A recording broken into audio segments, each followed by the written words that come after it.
What about peas? How are you going to grow peas? Now, you can grow peas. There are several kinds. Let's first talk about, look on the varieties list and look at the kinds of peas. You can get the snow peas, which are also called Chinese peas or oriental peas. And they're the little peas that have very flat pods and little tiny kernels inside that make little bumps clear along.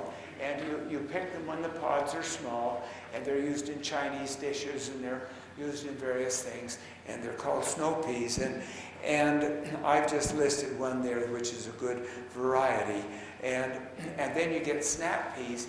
These are fairly new, developed in the last 30 years, and they're just like a bean, where you eat the whole pod. You don't just eat the pea out of the pod, you eat the whole pod. The whole pod is sweet, and if you pick them when they're young, it tastes just like a regular pea, only you're popping the whole pod open and putting it in the pot, cooking it, and they're called snap peas.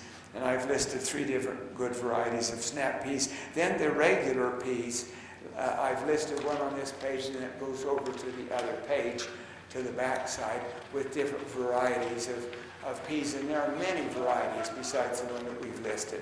Now, the thing you need to know about the peas, first, they're a cold weather crop, and they do come up in cold, wet soil, but not very well. So when I plant peas, I start them in the peat pellets we talked about last time.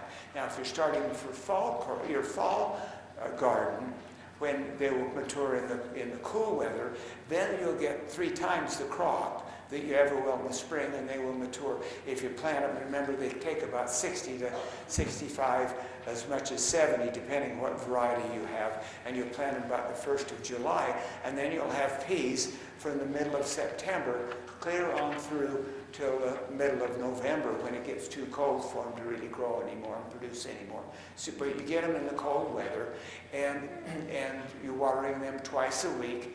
They're one of the cold weather crops, and all of those crops you water twice a week. Now, in terms of trellising, if they're only 24 inches high, you don't need to trellis. Here you've got your bed, and so you can plant two rows of them. Down here you have your drip system over there, but you plant them close enough together that as these grow up and spread out, they reach over and grab a hold of each other, because they have these little tendrils like a melon, reach out and wrap around. And so they get a hold of each other, and they tend to keep each other standing straight up. And so 24 inches or less, you don't need to worry about trellising.